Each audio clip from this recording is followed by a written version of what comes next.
রূপান্তর পর্বে প্রবেশ করার অধিকার অর্জন করেছি। এই রূপান্তর দ্রুত সফলভাবে কার্যকর করার জন্য আমাদেরকে সকল শক্তি নিয়োজিত করার জন্য প্রতিজ্ঞাবদ্ধ থাকতে হবে।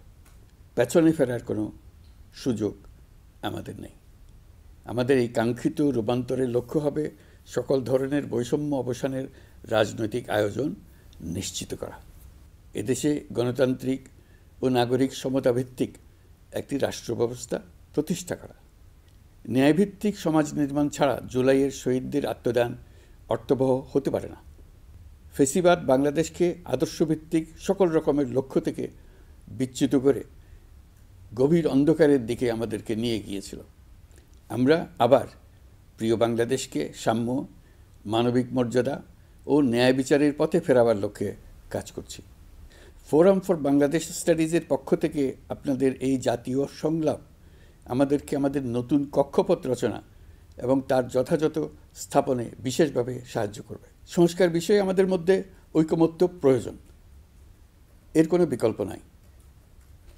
এই তিন লক্ষ্যের কোনোটিকে ছাড়া কোনোটি সফল হতে পারবে না। ঐক্যবিহীন সংস্কার কিংবা সংস্কারবিহীন নির্বাচন বাংলাদেশকে এগিয়ে নিতে পারবে না। গণ অভ্যুত্থানের বিরুদ্ধ শক্তি আমাদের মধ্যে ভাঙন সৃষ্টি করার ক্রমাগত প্রয়াস চালাতে থাকায় আমাদের ঐক্য আরও মজবুত হচ্ছে। এই ঐক্যের জোরেই এখন আমরা অসাধ্য সাধন করতে পারি। এখনই আমাদের সর্বোচ্চ সুযোগ। এমন অর্থনীতি গড়ে তুলতে হবে যেটা সকল নাগরিকের জন্য সম্পদের ও সুযোগের বৈষম্যহীনতার নিশ্চয়তা প্রদান করবে।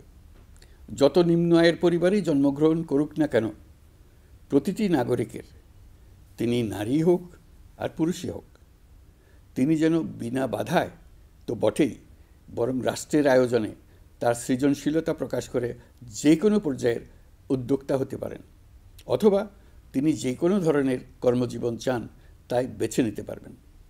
এমন রাজনৈতিক ও রাষ্ট্রীয় পরিবেশ থাকবে যেখানে সংখ্যালঘু সংখ্যাগুরু এই পরিচিতি অবান্তর হয়ে পড়বে। সবার একটিই পরিচয়, আমি বাংলাদেশের নাগরিক এবং রাষ্ট্র আমাকে আমার সকল অধিকার প্রদান করতে বাধ্য।